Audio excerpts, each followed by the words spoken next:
Hi Capricorn, this is Tisch Aitken, and this is your monthly report for the month of May 2022. It's a really intense time.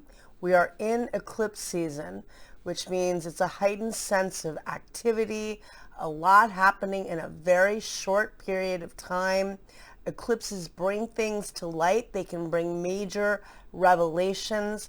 They can uncover hidden information that up until now you have no idea of, and then suddenly gets brought to light, or it could be something that has been brewing for a while and it finally boils over and erupts, and you get more information, or it eclipses situations and people out of your lives that are no longer serving you. And the intention of eclipses are really to wake you up and shake you up and raise your consciousness and hopefully, give you insights as to how to move ahead with a more elevated consciousness, So it's a lot happening. There was, let's see, at the end of April on the 29th, Pluto, the planet of power, death, rebirth, and other people's money, station retrograde at 28 degrees and 36 minutes of the cardinal earth sign of Capricorn in your house of self and immediate environment. And this set off where Saturn was transiting in your sign from approximately March 5th through December 3rd of 2020. And with this, that was during the epoch of Capricorn, when we were really in the height of the beginning of the pandemic, in lockdown, dealing with a lot of restrictive circumstances. So you feel that build up 5 days before and 5 days after. And with a Pluto station, there can be major departures, major beginnings, major shifts and endings, a lot of change. It can also uncover information because it is the ruler of the sign of Scorpio. And when you add to that, that there was a partial solar eclipse on April 30th at 10 degrees and 28 minutes of the fixed earth sign of Taurus. And that set off for Uranus, the planet of chaos, brilliance, and the unexpected, has been transiting approximately the last year and a half. And again, eclipses shake us up and wake us up and give us information that can change our life in a flash, and it can really bring major changes. And Uranus is the great awakener. And it was a partial solar eclipse, so the sun, moon, and the earth were not perfectly aligned, but the moon covered part of the sun's disk. It's definitely a new moon on steroids, bringing a lot of activity. For you, it occurred in your house of creativity, romance, and love affairs. And, this could bring new beginnings. It could definitely bring a lot of creativity. Uranus conjunct the new moon eclipse is very exciting, but very unpredictable. And so that sets the month, it begins the month with a lot happening, and there are 5 points transiting the mutable water sign of Pisces. Juno, which is the asteroid of partnering, Mars, the planet of action and passion, Neptune, the planet of dreams and imagination, Jupiter, the planet of good fortune and vision, and Venus is at the final degree of Pisces, the planet of love, beauty, and money. And they're all transiting in your third house of communication, thoughts, ideas. It's the house of local community and marketing.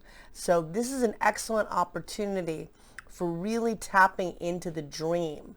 Jupiter and Neptune met up on April 12th at 23 degrees and 59 minutes of the mutable water sign of Pisces in your house of communication and perspective. And it's really working with the unconscious mind and with imagination. Pisces is uncontained water. It's completely boundless, it's scattered, but it's also so intuitive and psychic. And to really manifest, you have to really believe it's possible and feel the emotions. So really tapping in. You are an earth sign. You're very grounded. You're very practical, and you're very much about boundaries and limitations. So working and immersing yourself in the dream and suspending disbelief in your thoughts so you can really dive into the dream of what you want to create. This is excellent for writing, if you're writing a novel, or if you're teaching a class, or if you're marketing yourself for your business in some way. Such creative ideas. So we begin the month, and Venus, the planet of love and beauty, changes signs and enters the Cardinal Fire sign of Aries on May 2nd at 12:10 p.m. Eastern Daylight Time, transiting in your house of home, family, and real estate. And it'll be there until May 28th. If you have your own business, this is good for creative projects. It's good for fixing up your place. If you're doing some decorating or working on your place, also good for dealing with family and getting your needs met. On May 3rd, Jupiter, which is the luckiest planet, forms a facilitating aspect to Pluto, the planet of transformation and empowerment. And this occurs at 6:33 p.m. Eastern Daylight Time. Really good for you for marketing your ideas, for networking, and for just feeling powerful in trying to network and connect with people. On May 4th, Mars, the planet of action, forms a facilitating aspect to Uranus, the planet of innovation and brilliance. And this occurs at 11:47 a.m. Eastern Daylight Time. And that's excellent for creative thinking and for really getting things done and brainstorming. On May 5th, that's more of an unpredictable day. The Sun meets up with Uranus at 3:22 a.m. Eastern Daylight Time, and that's in your house of romance and creativity. There could be plans that get changed. It could be a bit of a chaotic day. Maybe there's heavy emotions with romantic affairs, but it also could be very exciting. It could be really creative thinking for you and in your house of creativity. But just know that's a day to be flexible. On May 6th, Mercury, the planet of communication, forms a helpful aspect to Venus, the planet of love and money. And this occurs at 2:01 a.m. Eastern Daylight Time. And that is really good for communication of all forms, for creative thinking, and for love, and for finding love within, because it's also in your house of emotional security where Venus is transiting. On May 7th, the Sun forms a helpful aspect to Mars, and that occurs at 5:48 a.m. Eastern Daylight Time. That's good for creative projects. That's good for communication for all forms for you. On May 10th, Mercury retrogrades at 7:47 a.m. Eastern Daylight Time at 4 degrees and 50 minutes of the mutable air sign of Gemini. It initially retrogrades in your house of work and habits and daily routine. A good opportunity to reconsider how you can be more productive in your work, in your habits, in your thinking about your work, and in taking care of yourself, your health and wellness. Mercury re-enters Taurus on May 22nd.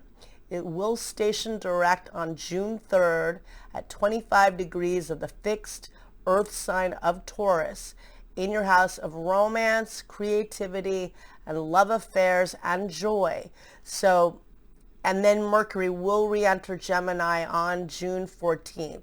So in this, you're reevaluating your habits, your routine, your work, your health, as well as your creativity, your joy, your happiness, and love. How can you find ways to achieve both of that? And In all of this, again, keep working with the dream. Jupiter and Neptune met up on April 12th. They had not met up in the sky since March 17th of 1856. So this is really an opportunity for working with the dream in your thoughts, really feeling boundless in your imagination. And on the day of May 10th, when Mercury retrogrades, Jupiter, which is the Grand Benefic, the planet of expansion, good fortune, and opportunity, as well as higher learning, enters the Cardinal Fire sign of Aries at 7:22 p.m. Eastern Daylight Time, where it will transit until October 28th, transiting in your house of home, family, and emotional foundation. This is excellent if you have your own business, expanding your capital and getting more done. It's excellent for getting your needs met and feeling very prosperous. If you're looking to buy real estate or sell real estate, having Jupiter in this house is excellent. Also for dealing with family. Everyone has dealt with loss at this point in some way or another. Hopefully this brings a healing energy and a happiness with your family and with your relatives, and certainly within you. So this is a lovely cycle. Jupiter does love being in Pisces. It rules Pisces in ancient astrology, but it's about expanding through taking action and feeling courageous while in Aries and getting things done. So if you have a lot to get done at your home, this is excellent. May 15th is a big day. It's the day of the total lunar eclipse. And what that means is the sun, moon, and the earth are perfectly aligned, and they form a straight line. The earth comes between the sun and the moon and completely blocks the moon and brings things to light. And that's a big, big day. It's a total lunar eclipse in Scorpio. And South Node eclipse, which means that there's a letting go in that process. The moon does not like being in Scorpio. That is how you get your needs met.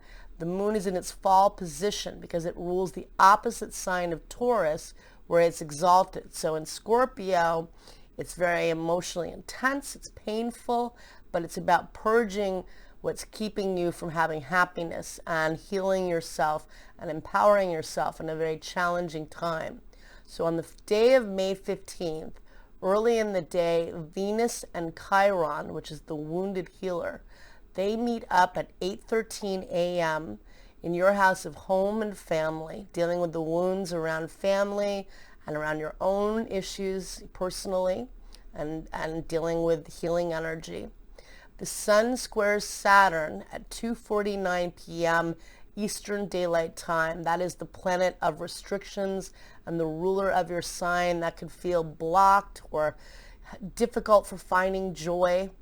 And then the sun forms a very good aspect to Neptune at 3:15 p.m. Eastern Daylight Time, bringing creative solutions to problems and bringing a very manifesting energy in all of this.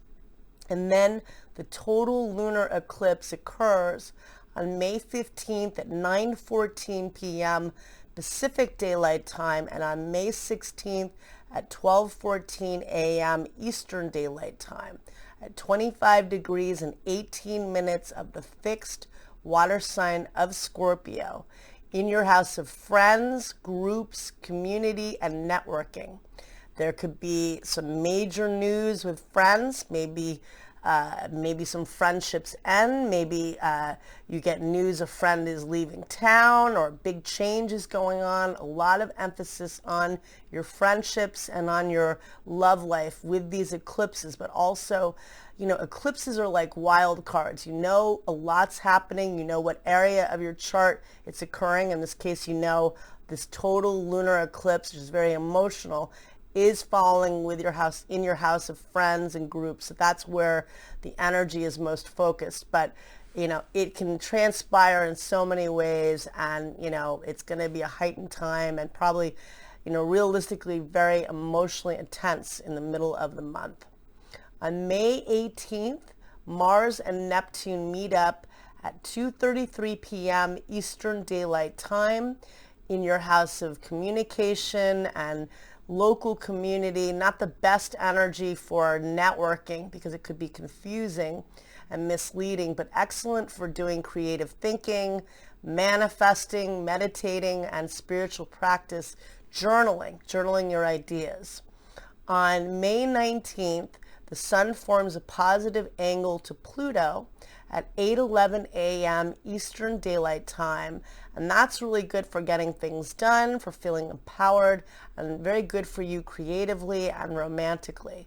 Later that day, Mercury, which is the planet of communication, forms a helpful aspect to Jupiter, the luckiest planet, at 9:33 p.m. Eastern Daylight Time. And that is good for dealing with family and for getting your needs met and just feeling positive. On May 20th, the sun changes signs and enters the mutable air sign of Gemini, where it will be until June 21st, transiting in your house of work and health and daily routine, bringing more light and levity to that area of your chart. On May 22nd, Mars and Pluto form a harmonious aspect at 3:15 p.m. Eastern Daylight, it's 6:15 p.m. Eastern Daylight Time. And that's good for feeling empowered through your communication and getting things done. You get a lot of research done for you with where it's hitting in your chart. And then later that day, Mercury and Mars form a good aspect at 11:27 p.m. Eastern Daylight Time. Good for empowering your communication, good for doing research. On May 24th, Venus forms a positive aspect to Saturn, the planet of structure and commitment. And that occurs at 7 o'clock a.m. Eastern Daylight Time, and that's good for dealing with domestic situations and family situations, perhaps real estate, good for money and business.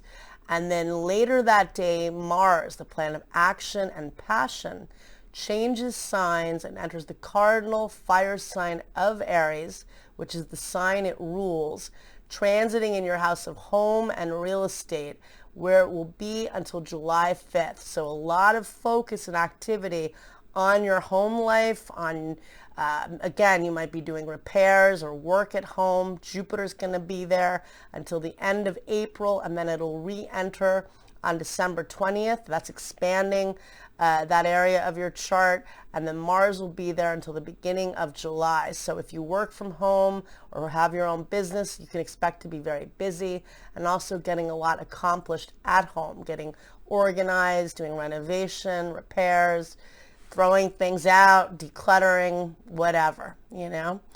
On May 25th, Mercury forms a positive aspect to Pluto, and that occurs, let's see, and I neglected to say that on May 22nd, Mercury re-enters Taurus at 9:15 p.m. Eastern Daylight Time. It'll station direct on June 3rd, and then it'll leave Taurus altogether on June 14th. So now we've got Mercury back in Taurus, and on May 25th, it forms a positive aspect to Pluto in your sign, and that occurs at 5:49 a.m. Eastern Daylight Time. Good for creative thinking, good for feeling empowered in your thinking. On May 27th, Venus squares Pluto at 2:29 a.m. Eastern Daylight Time, and that could be challenging. That could bring power struggles, and I would lay low with that energy. That could bring breakups and intensity for sure. On May 28th, Venus changes signs and enters the fixed Earth sign of Taurus, where it will be until June 22nd, transiting in your house of creativity, romance, and love. So if you're single, it's excellent for meeting new people, excellent for creativity, and excellent for having fun. On May 29th, Mars and Jupiter meet up in the sky at 6:31 a.m. Eastern Daylight Time in your house of real estate and home. That's an aspect of good fortune. And then on May 30th, there is a new moon that takes place at 7:30 a.m. Eastern Daylight Time at 9 degrees and 3 minutes of the mutable air sign of Gemini in your house of work, health, and routine. The new moon is always a time to plant new seeds, set intentions, and do the law of abundance. And this will bring in a lot of prosperity in your work and in your health and wellness. I wish you a lot of luck, Capricorn, and thank you very much.